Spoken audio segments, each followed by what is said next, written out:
This is the Social Diary, whereby we get to review what has been trending on the digital platform. I am Lillian Conchita now. Joining me today is Ingrid Nantege. Ingrid, hi. Hi, Conchita. Welcome to Social Diary. Thank you very much. I'm excited to be here. So a lot has been trending this week, and to be honest, I'm a little bit excited about the topic that we have to discuss today. I'm so pumped. If we're going to just jump right into it. So the Kenya Airways outgoing Chief Executive Officer Sebastian Mikosz and the airline's chairman Michael Joseph came out guns blazing to defend the record of the helm of the national carrier. Speaking on the margins of the Regional Aviation Conference, Mikosz and Michael dismissed claims of overseeing the mismanagement of the airline that were leveled against them by the Kenya Airline Pilot Association. That was sometimes last week. So let's take a look and see what they had to say. This type of accusation of mismanagement, you can always make them about everything and everyone. What does it mean exactly? Any proofs? The airline has grown by 17% as the ASKs. We have more revenues than last year. We took impairments on the assets. We are growing, we are carrying more passengers. They flew 5% more block hours. So define me mismanagement, because this type of accusations, you can always make them. It means nothing.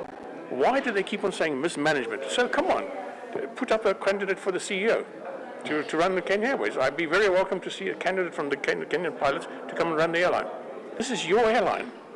This is your airline. This is where you earn your salary. Why do you want to destroy your airline? Oh my God, Ingrid, I literally saw smoke from MJ's ears. There was definitely a bit of smoke there. They're fuming. They're fed up. Like, they've had enough. Yeah. Do you think they've had it too many times? Yeah. Are they being accused unfairly? When it comes to being accused unfairly, I think what's irking them the most is that statement of mismanagement. Sure. Because Kenya Airways has for a while been struggling. Like, this dates back a couple of years. Yeah. So I feel like the anger, and when you do compare the two, Mikosz is quite evidently a little more bitter than Michael Joseph. And personally, I feel like this is attributed to the fact that by the end of this year, he's not even going to be in office. So it's like, in my opinion, the last kicks of a dying horse. You're as a CEO who was brought in to try and turn things around, and you've been hit by so much. Year in, year out, you show up in front of the media, you announce losses. So going out and people keep talking about mismanagement, it's like being told you failed. Like you ran down an organization that was already running down. So I feel like this was his last chance of, you know what, like trying to leave a legacy of not, oh, the guy mismanaged the airline. But you see, like, apart from that, as much as I want to discuss the airline and all that, you know, with Mikosz, when he got into the airline, apparently he got a letter after 2 months being told, you know what, you're already failing the airline, you're doing nothing. Do you see why? I feel like he has the right to get mad. Like, Conchita, he's allowed to get mad. I'd be mad too. Yeah. If 2 weeks in, like, I just started. 2 months. And then 2 months in, I'm sorry. Michael Joseph also said something quite interesting. Although he seems to be a little more level-headed.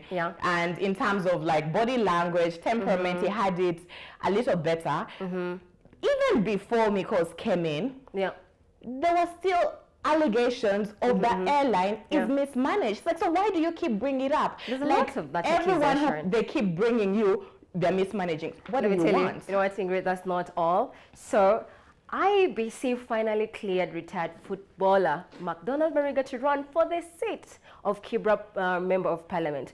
So the thing is, Nantege, he was cleared against the backdrop of legal controversy over whether he was registered voter and also whether he was eligible to vote in Kibra. Mariga also got an endorsement from the president himself, or shall we call it a through pass from the Kenyan one? Nantege. Conchita, you know, this whole situation with Mariga makes me very, very emotional, and it makes me feel a certain way, and I'll tell you why. Before this whole political fiasco, I would even go on the record and say Mariga's record, his reputation was pretty crisp. Like, he didn't need this bad PR. This is someone who had done a pretty impressive job at putting the country on a pedestal. This is a man, I'm not even a big soccer fan, but I know he played in international leagues, brought trophy. This is a man who Kenya, like Kenyans, the country talked about with so much pride. And he's actually made me believe that politics is indeed a dirty game. But you see, you're not the only one who's so emotional about the whole Mariga saga. And to be honest, it feels like a crucifixion. He's like, we don't know, is it born again? Is he worthy to be, you know, what kind of a person, like what kind of a situation is this with Mariga? I don't even know. He had no business whatsoever getting involved in politics, because then it unearthed so much.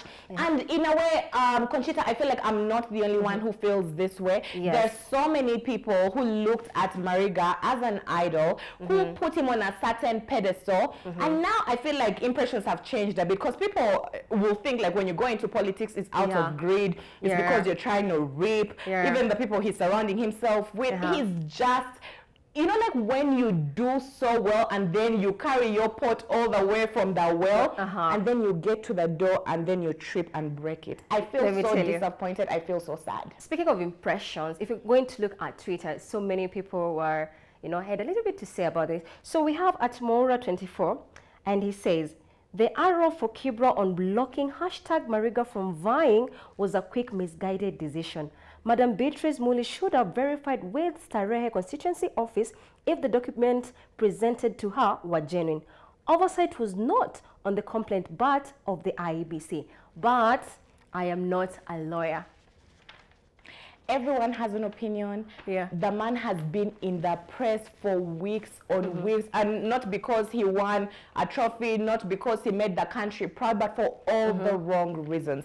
My thing is, if it ain't broken, why are you fixing it? There was nothing wrong with Mariga, the way he was. He had no business getting into politics, and I stick by that. It just exposed him. It like opened him up to ridicule. It opened him up to judgment. It, in fact, like I feel like in a way, it's even like just lessened his fan base. Ingrid, let me tell you, someone else by the name of Denom Node said, Mariga is a fraud. How will he express himself to the electorate when he spends years outside the country and yet he can't construct a simple sentences? So he tagged at Walter Juma 18, Murkezi _Pinches, and so many other people. What do you think about this language barrier? Because it's becoming a little bit over, it's called that people's political attack aspect. And you know, it might seem petty because you say, oh, so what if he can't speak the language, he's still Kenyan. But these are the things that people focus on. People like to relate, you know, so people will feel like you're an outsider.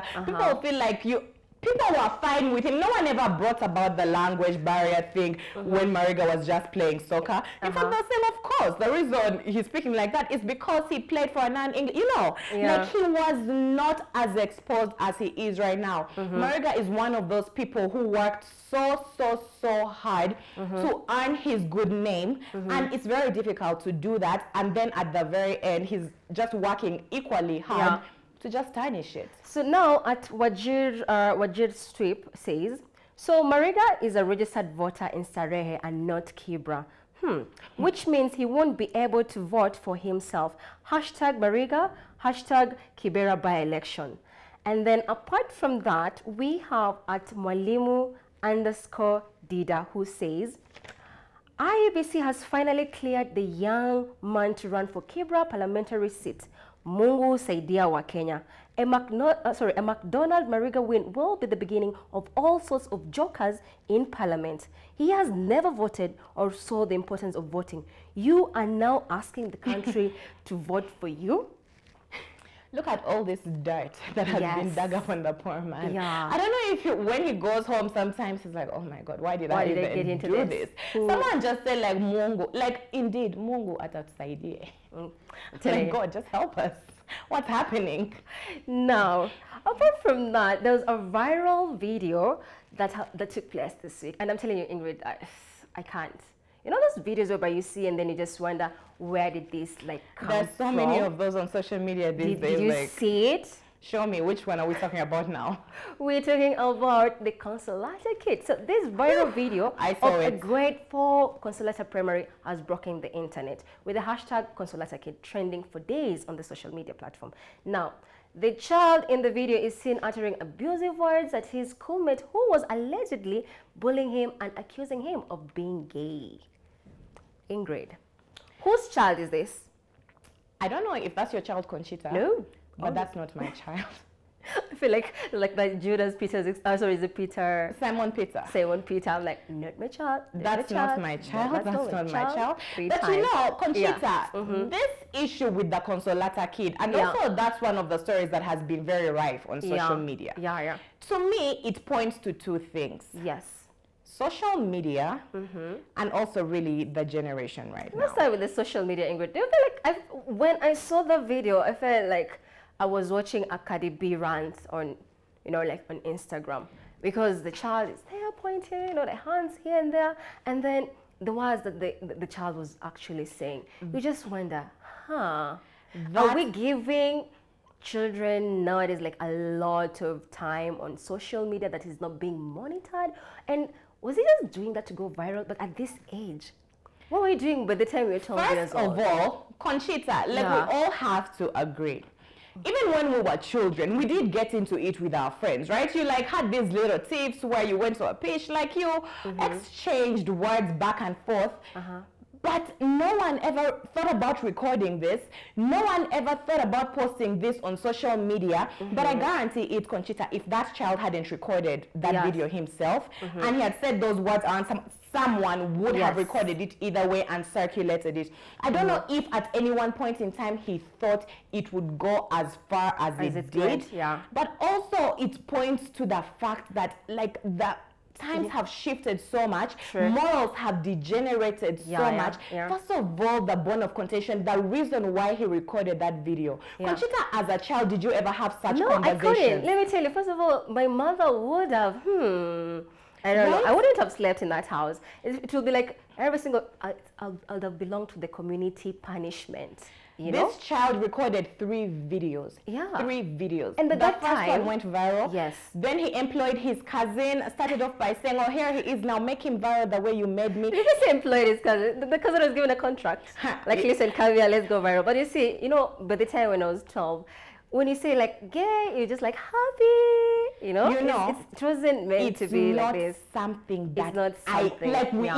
Even though you saw a boy play with dolls, even though you saw a girl play with little cars, at no point would you go there. But then what's happening to our children then? Is it the media we're exposing them to? I feel like it's the media. Is it the Cardi B's? What's happening? But you see, you're not the only one who was so mad about this, but the video was received with a lot of mixed reaction. So if you to see, we have at at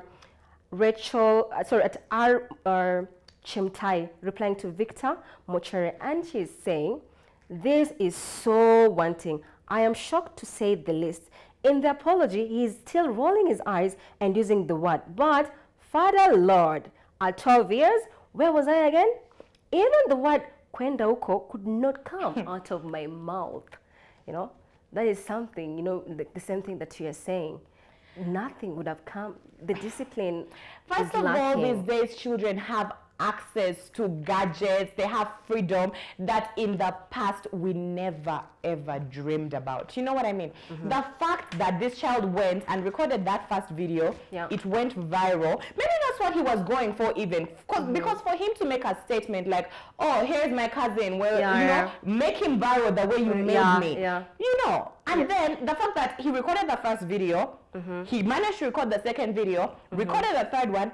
By the time I was done with that first video, I would never have a phone for the rest of my life. Sure, I feel like that was my childhood. Yes, could have been grounded. I would be locked. The world would never hear from me again. That would be the end.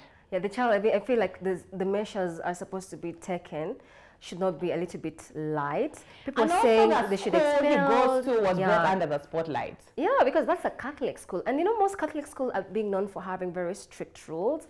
But you know what? I guess we will never know for now. Hopefully, the child is well maintained. But this is just one child, Conchita. It is one child. But this is an actual representation.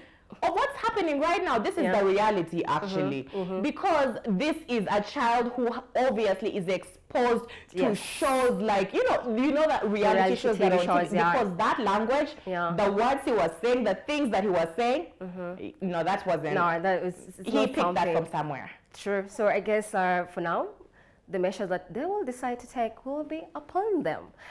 Unfortunately, that's the time that we have for today. Remember to follow us on Instagram, Twitter, Facebook, SoundCloud, LinkedIn at Metropole TV KE. I've been your host, Lillian Conchita. Until next time, is goodbye for now.